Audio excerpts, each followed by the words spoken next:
So here, I'll just kind of zip through this. So UVPs are UERU's principal constituency. And you might say, well, of course they are.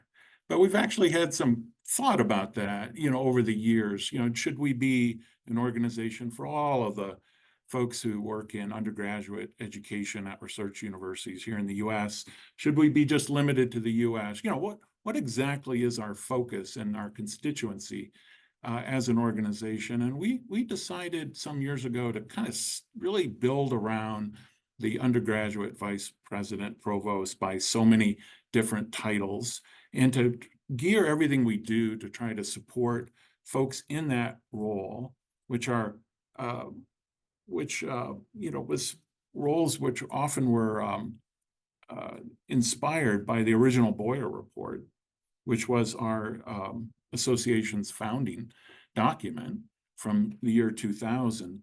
And so we kind of, when we're doing what we do, we really think first and foremost about the UVP, again, by lots of different titles and with lots of different colleagues. And we try to engage in various, you might say, networking activities, what we're doing right now, and lots of other things. And then we built out from that. That used to be all that UERU did. We were the group that brought together undergraduate leaders from research universities, and we're a pretty small and intimate bunch for many years.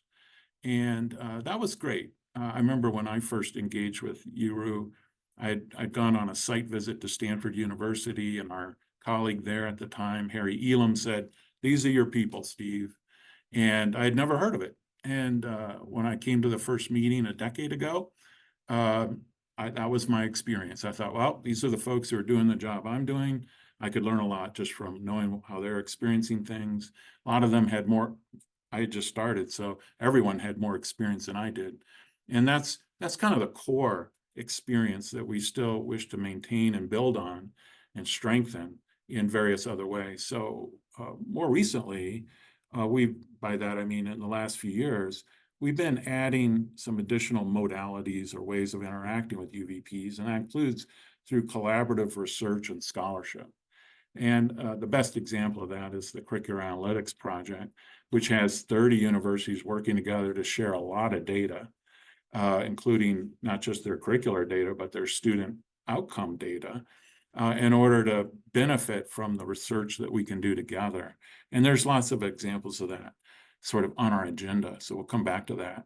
And we're also, and we have been for some time, trying to organize smaller communities of practice. Small, probably not the right description. They're quite large, actually, but they're more specialized would be the appropriate description.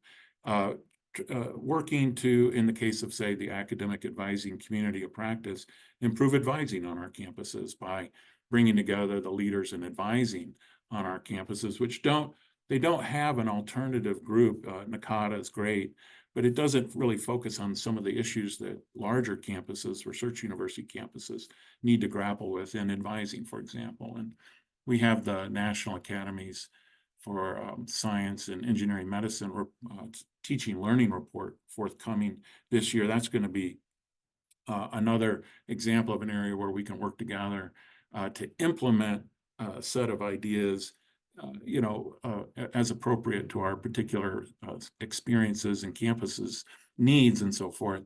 But that's what we do. This is how we try to organize UVPs. I'll go a little more quickly.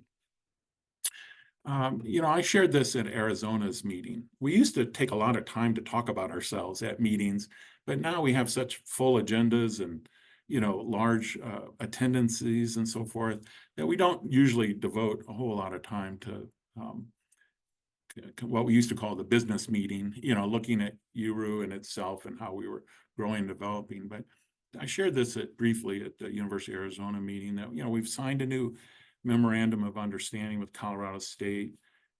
Folks should know that we used to be hosted by Stony Brook. The University of Miami was a host. UCLA and UC Davis had leadership that really helped guide the organization through executive directorships over time. And then it was a decade ago that Colorado State became the host institution. Well, we've gone through 2 5-year agreements. We're now in a beginning a third.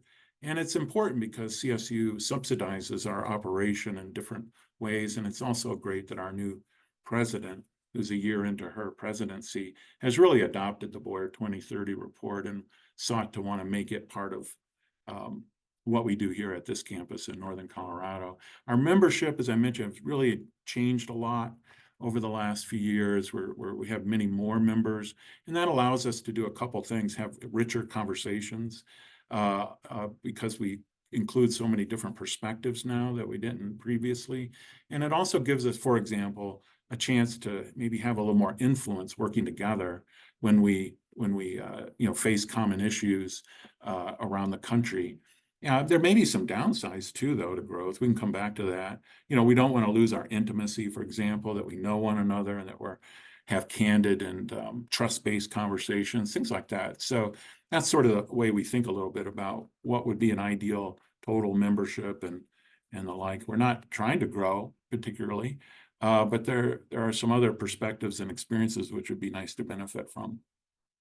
We've used to, when I first became a member, a UVP, the programming of the organization was very straightforward. There were 2 meetings a year hosted on member campuses, which we still do, and every other year we had a national conference, and that was it.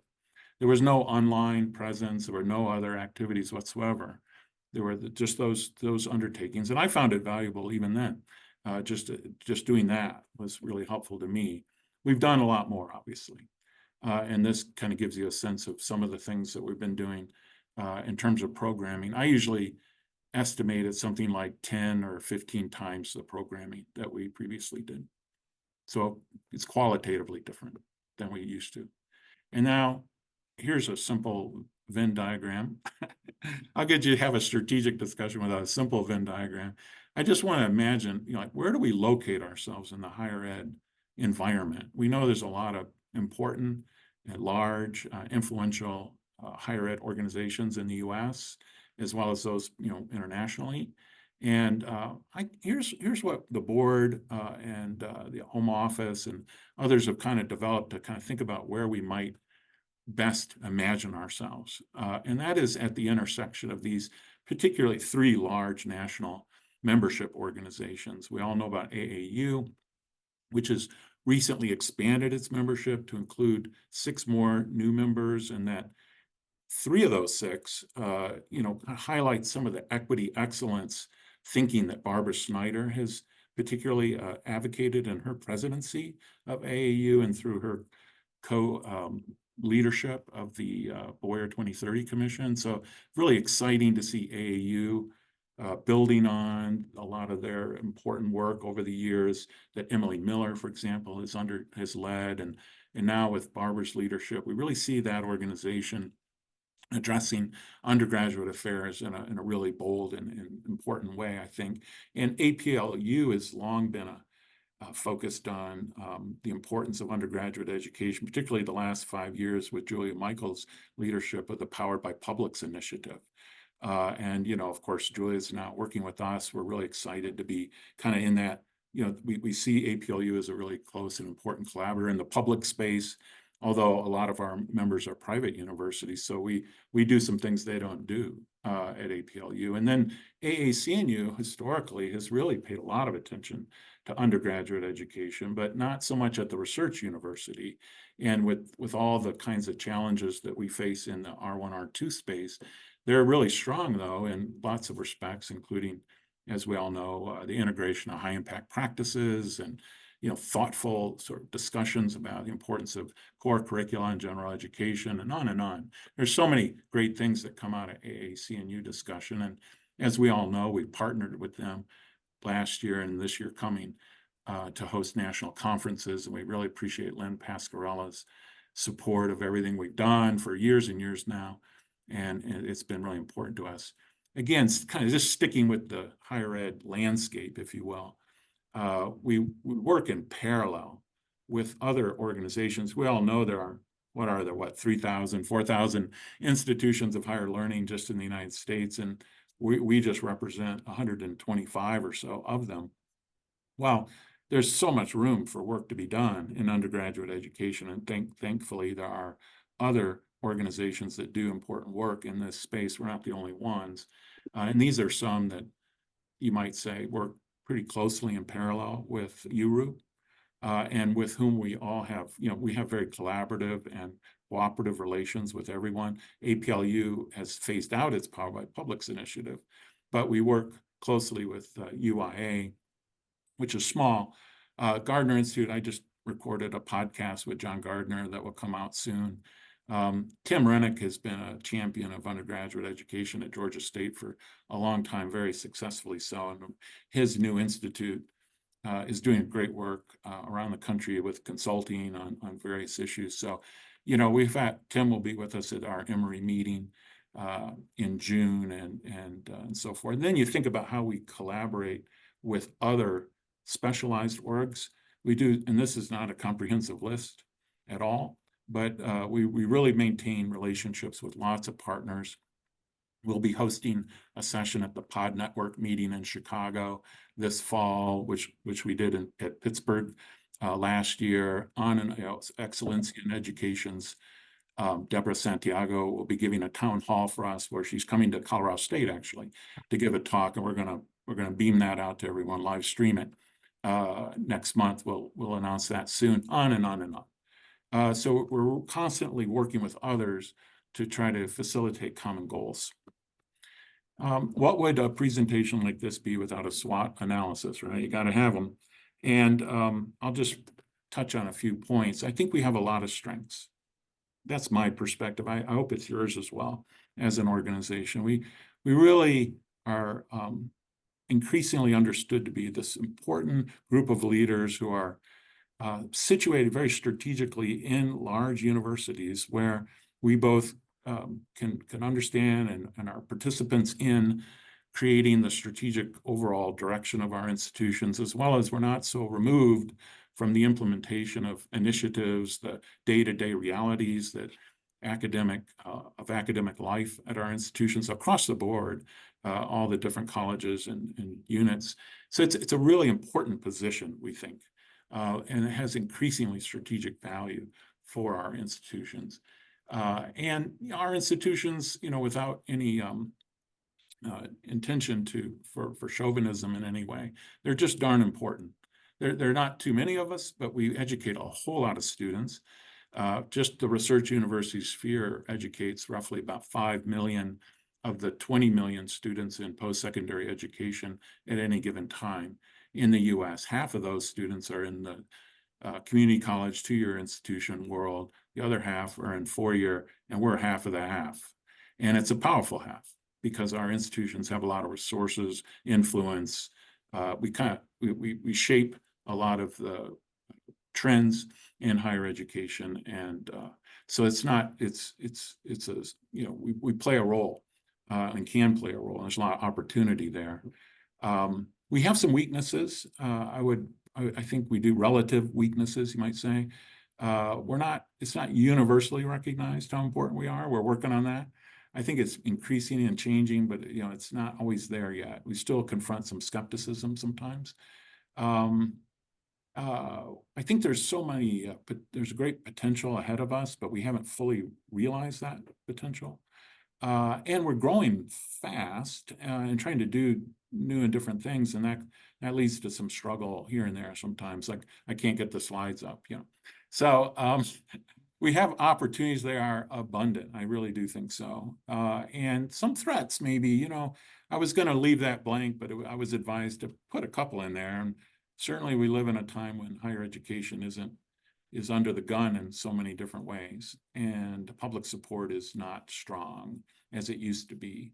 And we have obviously tremendous angst and struggle around diversity, equity, inclusion, and social justice in our universities across the board. And we see that. We're all very familiar with that. So we're a part of it. We're right in the middle of all that, right in the thick of it. And we have a role to play. Well, we can come back to all of this. I just wanted to touch on the fact that we have a lot of meetings looking ahead, and these are in-person meetings. We do so much online, but we love to be together. I'll just highlight here the 2 question marks on this slide. We have a 2-year arrangement with AAC&U. to host last year's and now this year's 2024 and next year's 2025 national conference in DC. But if we were to extend that, which needs to be decided by our board, then we would be in DC in 2026 and then in Seattle, Washington in 27. That's their plan for their national meeting. So we would align with that. And then we have all kinds of initiatives in the works, major initiatives. And that includes the Boyer 2030 implementation work that Julia Michaels and Julia was hired to help, lead and conceive and lead, much in the vein of the Powered by Publics initiatives. We're doing a lot already with the Curricular Analytics Project, which will be extended to a 4th year thanks to Ascendium, cooperation in that effort. We're exploring a really important pivot to study of transfer students, and we're looking very carefully at an opportunity that has presented itself in the Chicago area, working with the University of Illinois Chicago and Nikos Varelas with his leadership and the leadership of his colleagues in the state of Illinois to do a demonstration project there. Very exciting stuff. As I mentioned, the NASM report, and we're working to develop a pre-conference meeting to kind of get behind that report so it doesn't just sit on a shelf, so it becomes a big part of what we do on our campuses to think about how to improve STEM education particularly, which will have strategic significance for all areas of undergraduate education. I won't read them all, but lots of good things happening. The leadership initiative is another. We expect to announce 2 town halls before the Emory meeting, and then at our Emory UVP meeting, we'll have a session on leadership, particularly focused on women in leadership at that in-person meeting, and lots of good stuff there to kind of, again, strengthen the UVPs in our work so we can do the best job we can. Lots going on. And then last slide is just questions. Let me go back one, though, maybe 2, 3. I wanted to say something about budget, and I forgot to do so. So let me just under weaknesses. It's not a weakness, so I'm not sure where to put it. An opportunity, I'm not sure.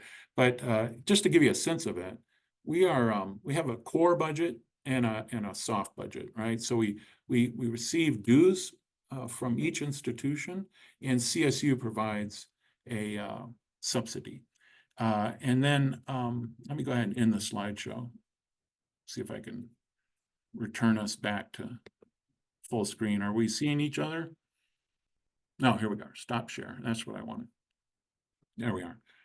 So we have a core budget that's based on membership dues, annual dues. We haven't raised those dues since 2007.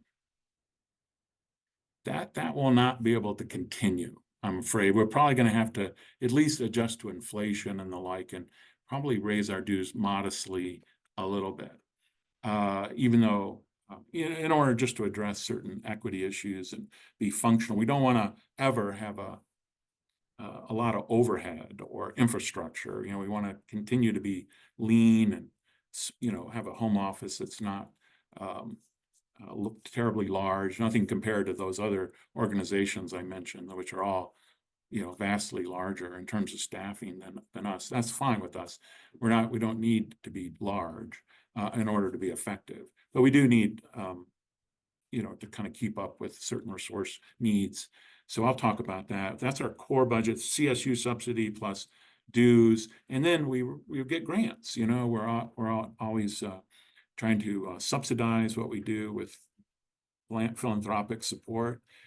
We've been pretty successful in that area, but it helps us keep our national conference registration fees low when we can have sponsorships and grants. It helps us undertake things like this, the Ascendium funded Curricular Analytics Project, thanks to the $2 million that they've invested in that. So, but those kinds of activities we try to keep them in our budgetary minds separate so that our core budget is stable and, just funds me and personnel and some core activities, and that everything else is extra and sort of self-funded and not causing us to divert core budget funds to anything else, other than those core needs.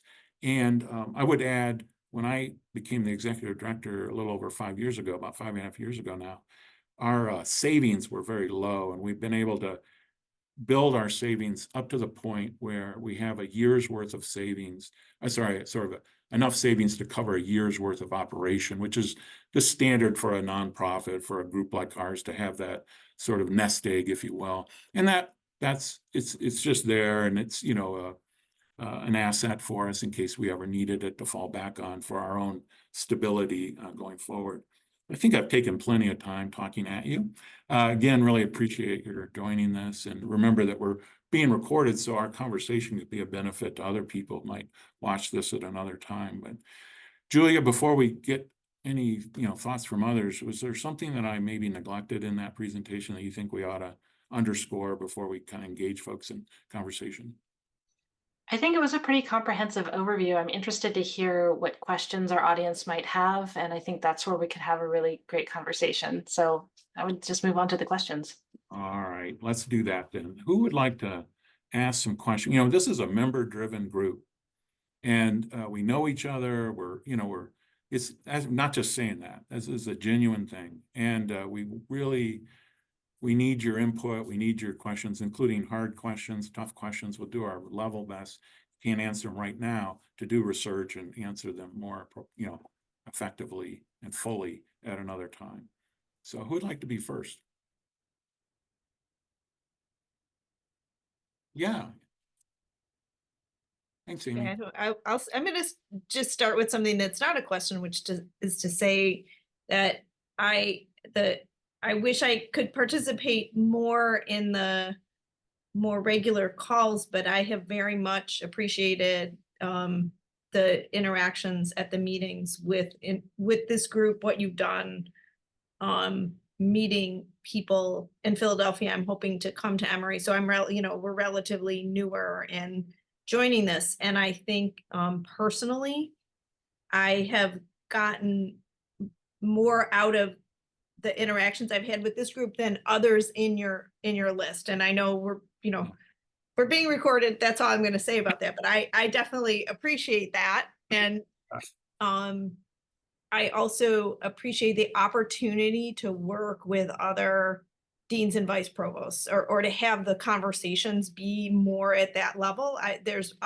lots of other opportunities to have broader things. So that, and I think maybe the question back, as you mentioned, is the one sort of weakness is how to make this organization sort of be known more, or the value of it known more. And I think maybe some of that is what we can assist with, right? Or what's the role of the various undergraduate vice provost and dean's offices at different campuses and helping with that. So I didn't ask a question. Maybe I did. I don't know. Well, I think you raised some key issues, though, how to maintain that connection between our members that is so valuable. At the same time, we do other things. So it's a kind of a balancing act. And sometimes those other things we're hoping, like say you're doing a national collective phenomena like the Boyer 2030 report or something like that. Well, the key is to be able to use that effectively on our campuses so that it becomes a resource for driving what you're trying to achieve on your campus. But then it works the other way too. What you're doing on your campuses, everyone, all of us, needs to be kind of shared out so that it contributes to our collective thinking, our collective imagination, as it were, and it empowers others too, because you can point to good examples of good stuff happening over there to help. Anyway, you all imagine that kind of inside outside leveraging of influence back and forth, as well as learning and sharing that kind of comes with that powerful community of leaders who are really strategically situated. And I'm glad that your early experience has been positive. We'll hope to keep it up and build on it and even have it better. We're so grateful for Buffalo being a member. Yeah, Linda, I see your hand up.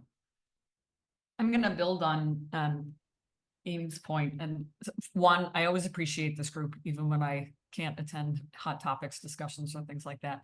And two, I too really benefit from the interactions that I have with folks. And I really appreciate the focused opportunities that UERU has created, even like the curricular analytics project, which I wish we'd gotten in on, since we do lots of things with that. But one of the questions I have has to do with how to raising the visibility, and that's connected with the forthcoming NASM report. Are there plans to really tap into things that are going to happen through UERU with that, or is that a topic of discussion among the board, or should we be generating ideas now because we know the publication schedule for that report about what we're going to do when it comes out?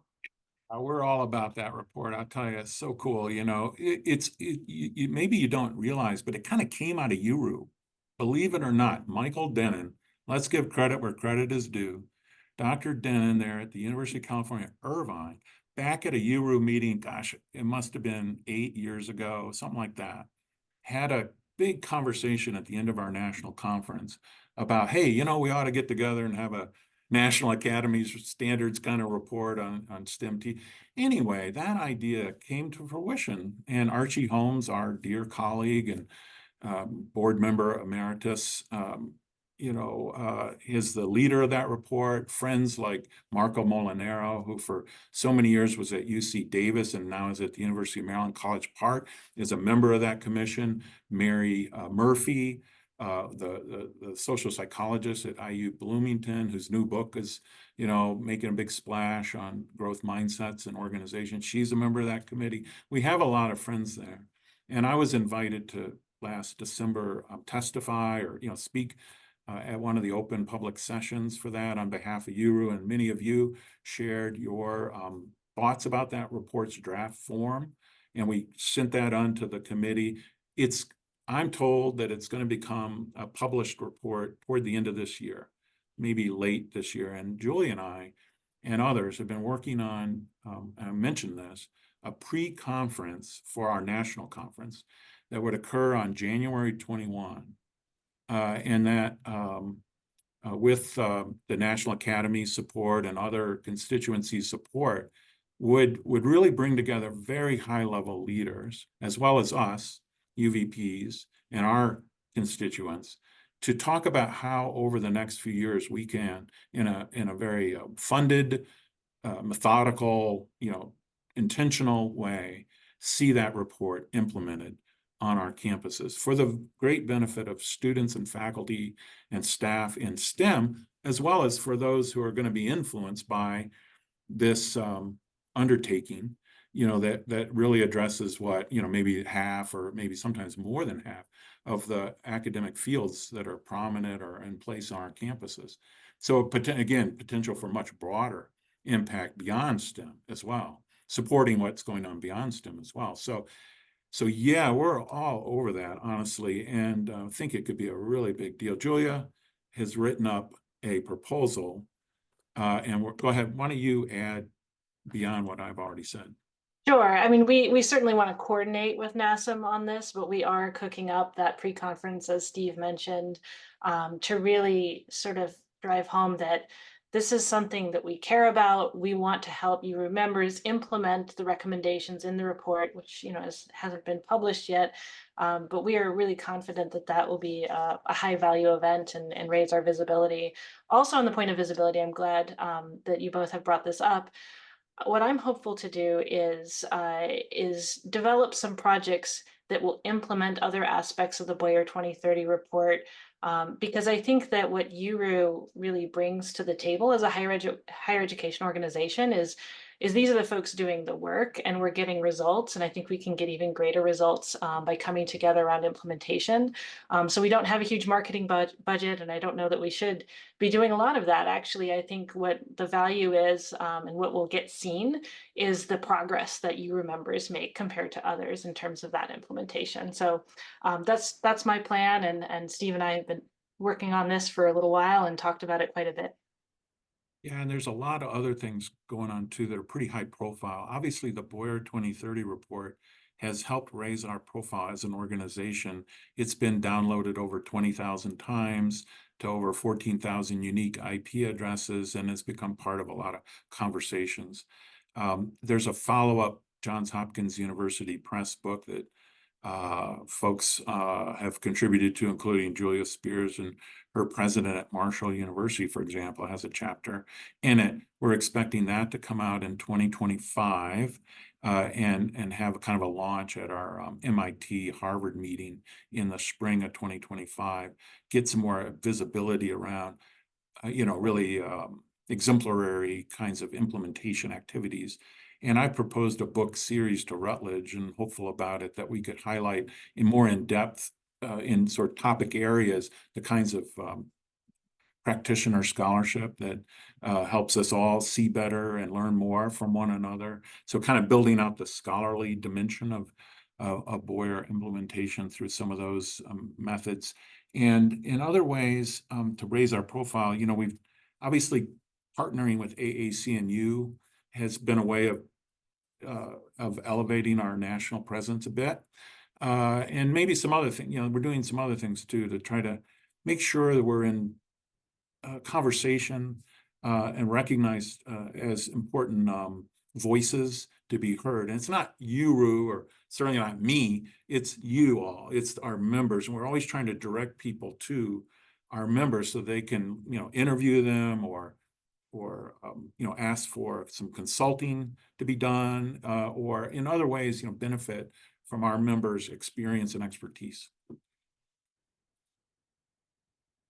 And the hope is, if we do raise that profile, again, it's not an end in itself so much as it's a means to further strengthen each of our members when they're in conversation with their colleagues, whether it be sort of horizontal, collaborative colleagues in different vice presidents' units, or whether it be their presidents and provosts, or the folks they support who are direct reports to the office of the vice provost or associate provost or dean. You understand my shorthand here.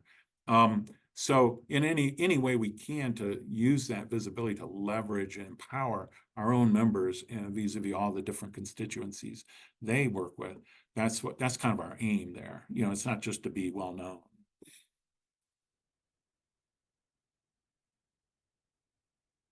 In fact, I'd rather not be well known.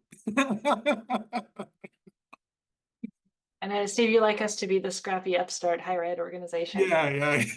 We're the scrappy, but so we're not into appearances. This is all substance. Nimble speedboat. Thank you, Linda. Excellent. Other question? Mark, thanks. Thanks, Steve. Thanks, Julie. I just want to add my appreciation for everything UERU does. NYU's a relatively new member. I don't know, when do you get to start calling yourself an old timer? You're an old timer, Mark. Okay. Come on. And I was struck by what you said about being a growing organization, but still feeling small, feeling very personal, relationship driven. And I was hoping this summer to be able to apply for the Lamborn Hughes, but the timing doesn't work out. I'm wondering if there are how often does that happen? Are there plans to sort of make it more frequent given the number of member organizations, that kind of thing? Yeah, we'd like it to be annual, tell you the truth. It hasn't been, but we'd like it to be. And it all depends on the demand, on whether folks are able to bring teams. Today is actually the deadline for applying for this year's iteration. We are extending it based on, I've heard people say, well, we need a little more time to complete applications and the like. So we'll extend it. But it all just really depends on what our members need and want. And it's worked out really well the past 2 times. We've only done it twice, and both times went really well. Thanks a lot to our volunteer faculty, quote unquote, who devote time to it, and all those who participate are educating one another and sharing. And that's really the greatest benefit after all. So we'll see how it goes. And our plans are always flexible.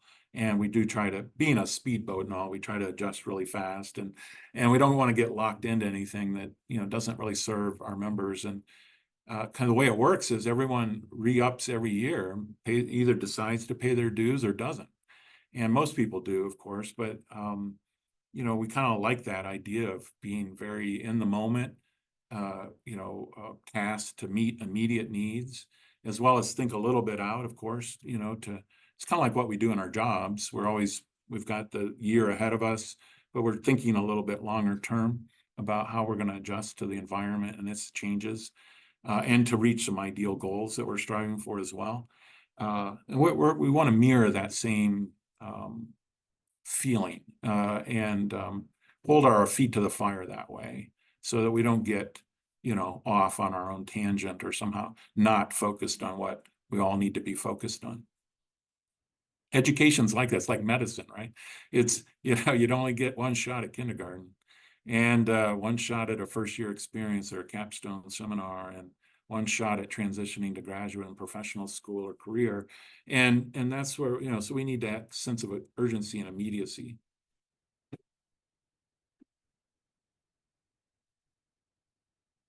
Love to welcome you out here in Fort Collins, Mark. You're signing off, Linda. See ya. Other questions or thoughts?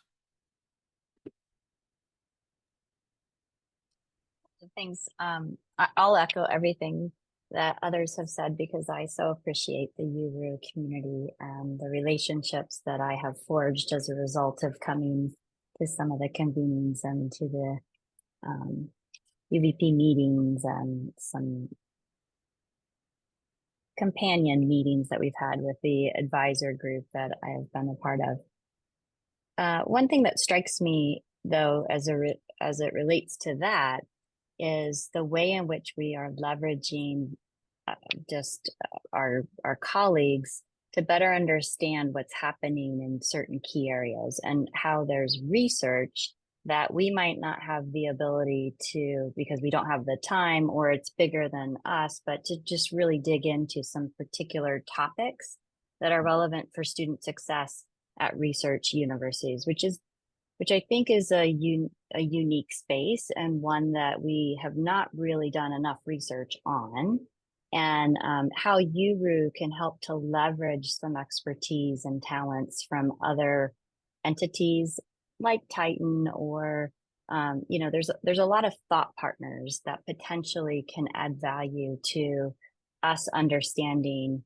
the nuances of a student's journey at our institution. So what are some of those data points that would be relevant and helpful as we're trying to make cases for different things on our campus? I know that I have reached out on many occasions to others inside of the UERU community to better understand certain things as we're making either policy changes, budget, advocating for different budget or different programs. So I would be interested to see in this next phase for UERU, as you're sort of thinking about how do you leverage just the immense talents and expertise that we have within the membership itself, but not all of us have time in order to kind of set aside our day job in order to do this thought partnership. But I absolutely know that I do leverage informally some of these relationships to get that information or data.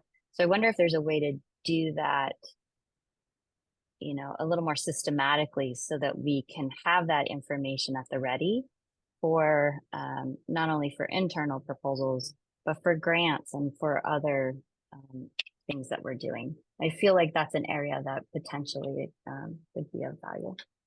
Yeah, thanks for that, Julia. That's a great idea. Like Hillary Prochnow just put out a request for some data about Pell recipients. We saw that on the listserv, the UVP community. Well, we could do a lot more of that, and then maybe in a more systematic manner, and then record the information, and I'll make it available to everyone, so that, like you said, it could be used in other productive ways.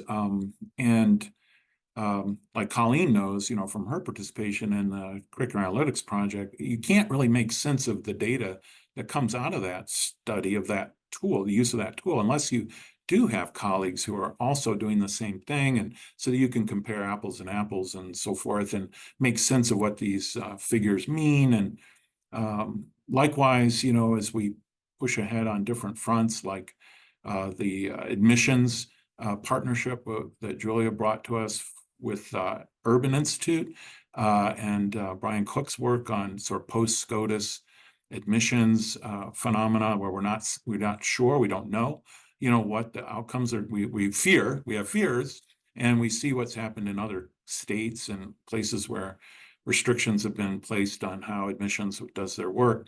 So, there's concern, but we don't know exactly what the impact's going to be on our classes and how we're going to have to make adjustments. So there's so many different areas where research together, sharing of data and information, helping one another provide comparative context that makes sense for our institutions versus others, would be of great value, I'm sure, to everyone. And then as far as how to make it more, like you said, systematic or predictable or and so forth, that requires a little bit of staff support, honestly. And that's where having, a little bit of infrastructure, not too much, not too little, but the right amount, could really help us be better servants to our members, provide greater value to them. And so we're about to, currently our home office is a little light. It's me and Julia, and we're hiring 2 coordinators soon. Thanks to Julia's going to lead a search. We may have a 3rd staff member as well, and we're very thoughtful. We work closely with the board in thinking about just how best to staff what we do and make it sustainable and equitable on our back end, so that we're providing value on the front end to, in just the way that you said, Julia. Colleen? Oh, I'm sorry. Yeah, go Oh, ahead. no, thank you. And to piggyback off what Julia was saying, I would love on the URU website for there to be just a collection of maybe summaries or data that different universities have found, so that we can access that. And then another thing in terms of raising the visibility, our presidents are very important. And I think that, just sharing the story more. I mean, we share the story with our presidents, but I think sometimes having also an external to our presidents is helpful, because, yes, we're part of the curricular analytics project, but I also have used the curricular analytics tool in several of our other projects. And so where faculty want to run simulations on, if we change this, how will it change the complexity and the length of the chain for a course, and those kinds of things. So I think there's a lot of opportunities for us, especially when presidents hear about, well, it's actually changing our curriculum. Michaels, you want to take that one? Sure. I've honestly this is a great question, is how to involve presidents in URU. And it's one I've been tackling sort of on a case-by-case basis with members. I've been having some conversations one-on-one with board members about this. It's like, what's the best way to really make sure that presidents and provosts not only know about URU and the importance of the work that UVPs do, but also about the Boyer 2030 report and how that could be used in strategic planning to really drive change at the university. And it really honestly varies by campus, but I think you're right that sometimes having a third party come in and talk about it rather than you just constantly trying to elevate it. And it does help to have someone come in. So for universities where that makes sense and where the UVP feels that would be helpful, we are of course happy to do that. We're also looking for opportunities to reach presidents en masse. I've had some suggestions, like to have a panel at the APLU annual meeting or the AAU meeting where presidents tend to gather, or gatherings of provosts, so that we can get that message out there in a more coordinated way and get some feedback. Yeah, we've done some of that before. Lynn Pascarella had 75 presidents at AAU, have a Boyer report session. Gary May from UC Davis presented at APLU in Denver. I guess it's been over a year now, to the presidents who were gathered at their annual meeting, again, on the Boyer report. We've been using the Boyer 2030 report for a lot of those kinds of engagements. Julia Michaels is writing up a kind of document that highlights some of our ongoing work that we plan to connect to outreach to presidents and provosts where we've been invited to do so. And when I've done that, and then usually it's me who writes to them and, you know, kind of says something, the response is always very positive. And I don't think it's just pro forma. I think people really do.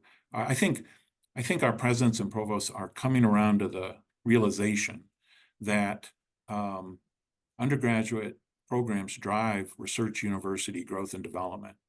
This is in the introduction to the Equity, Excellence, Imperative in Action book that Hopkins Press and that Sloan Foundation is supporting, and that, you know, as I mentioned, Julia Spears is president. Brad Smith has a chapter in. I think folks are realizing there's some exceptions, of course. Harvard is an exception, and there are a few others. Hopkins itself is an exception, but most large research 1s and 2s are driven by undergraduate programs. That's where the action's at. That's where the faculty do their work. It's where the staff, the students, the alumni, you know, all kinds of reasons to say that. And we make that argument in the introduction to that book, actually, that's coming out. And so as that emerges, and Julia Spears as president is all about it, you know, at Marshall, for example, and that's great to have. And we have the provost of the University of Maryland College Park, Jennifer Rice, also making that argument, and people like that. So I think we're in the midst of that, and being, and in addition to some of these broader efforts to raise the profile of that idea, we're also, as Julia Michael said, very willing to engage presidents and provosts on a ad hoc basis, and maybe even systematically when we kind of have some tools together and some better information to share with them. Then we can you know, do that outreach. We'd never do it without the permission and foreknowledge of the UVP, usually at their invitation, of course. But then we would do it in a way that's tailored. We never want to do anything that's not specific, and because we never want to be the kind of organization that engages in mass customization or any kind of spamming or anything. We're just not going to do that. Never going to happen. Okay, so it's always got to be very individual and specific to the needs and situation of each campus community. And from that, it's a little extra work, but it's very important work to do that. And so, Colleen, if you want me writing to your president, gosh, it could happen this week, okay? But we're absolutely willing to do that, and it's an exciting thing to do, and like you said, it's a really important thing to do. Other thoughts or questions? I happen to know Lisa Dorsey's president personally, but I don't. If you make me write to him, I will. But if you know, you have to. Did you see President Costello's recent announcement? I didn't. He is stepping down? retiring. Oh. Yeah. He was my June. department head back in the day. June 2025. Yes. You know, I was gonna open my mic not to make that announcement, but to just agree, of course, with the sentiment of the you know, the benefit of the collegiality and collaboration in this this group that we have with many names, right? Many titles, but Yeah. similarities. The Venn diagram is significant. I wish I had $1 for every time I've talked about undergraduate education being the foundation in the past couple of years, as we've all had significant fluctuations and change in demographics and grad versus undergrad and international versus domestic, et cetera. And I say that just as a preference of really identifying the continued need for sort of our collective group as we move through the significant change that we're all going to experience in the next 5 years. Certainly being in a Jesuit smaller cohort of universities, et cetera, you know, there's lots of questions. What does this look like after 5 years or 10 years? But we're all going to be managing, I think, some of that same landscape. And so to be able to continue to bounce those ideas about what does change mean and those larger topics, Steve, like you were saying, it was not prescriptive for X or Y, but how do we continue to embrace and keep undergraduate education in the forefront as our foundation have high fidelity to those missions and value systems that we all we all embrace and provide the nuance as to why you're you and we're us, et cetera. So continuing to stay maybe on those hot topics around those topics that those questions we're being asked about, framing it as Boyer, looking at it from that data analytics perspective is super valuable. You know, this wasn't all planned out, but it feels so perfect to me that you raised that question or that topic, Lisa. And you please give my regards to Fred on Sure. the announcement. I didn't know about it, but boy, It's exciting for him. He's yeah, looking forward to it, but you know. they're pretty hard jobs, I'll tell you. Yes. So, but to your point about the sort of period ahead, it's obviously fraught. It's obvious, and we as undergraduate leaders in prominent positions in prominent institutions across the country will benefit greatly from solidarity. I believe. Yes. This point was made in a Chronicle piece recently, and I wholly endorse that notion. And I think we have some tools that we can use, like the Boyer 2030 report, which the equity excellence idea seems to resonate with folks and allow us to pull people together rather than divide them. And furthermore, I mentioned a few times that Julia Spears is president, Brad Smith at Marshall, who is a leader from the business community, and myself not an academic leader, but someone who is CEO of Intuit, and an alumni of Marshall, and Marshall's in Huntington, West Virginia, and picture that world. He's all down with, loves the equity excellence imperative. It's all about it, and came to the AAC&U meeting and saw the keynote there, the opening night, and thought it was fantastic. And so, we're pulling people together from all different parts of our country and different missions, as you say also, Lisa, and different, but public, private, regional, flagship, land grant, the whole gamut, the urban serving, the folks who are more rural serving. And we're pulling people together around some ideas about which I think there can be solidarity and needs to be solidarity as we move forward into what's already been a really hard time for many of our colleagues in many places, but it may get worse. It may worsen. And so working together and sticking together, and learning from each other, but also supporting each other through these challenges if they do come to fruition, and also realizing the great opportunities that we really have created for ourselves and that are before us by doing right by our students and our colleagues and institutions. I just think it's a really important time, and I think that's what you're saying too, and that doing it together is going to mean a lot. It's going to be a lot better than being separate and individualized. What did Ben Franklin say?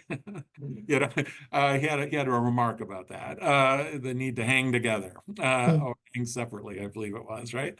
And so that's part of UERU's mission for sure. And we think of it that way. And it's personal. It's not just formal. We need to be connected as known and respected colleagues from all different walks of higher education life, who share a lot of values and a lot of challenges professionally and as academic leaders.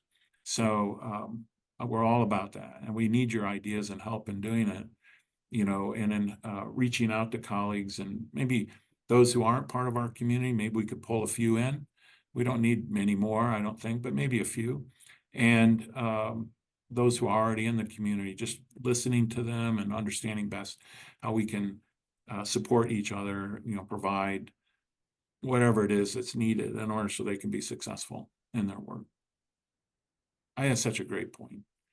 We're nearly to the end of our hour, and though there aren't a whole lot of us in this discussion, I think we really touched on some super important points, and that those who will come to it as in the recorded form will have a lot to kind of think about.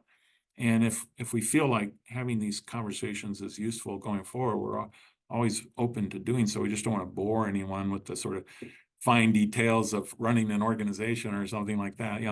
That's me and Julia's work, and others who will join us. But we are a member-led and member-driven organization. We like to think we're a little distinctive from others that tend to have a little more, I don't know, bureaucratic feel to them sometimes, or a little less personal, a little more impersonal. That's okay. They play their role. We play ours. And we just want to do it the best way we can. Any last thoughts or concerns? Julia, would you want a last word from Julia Michaels? I'm just excited to be part of this organization and looking forward to working with all of you. If you have more feedback or suggestions, please don't hesitate to send them along. We're very approachable. Yeah, you know. Thank you so much for taking time to be a part of this. And good luck the rest of the week. Thanks, guys. Have a nice week.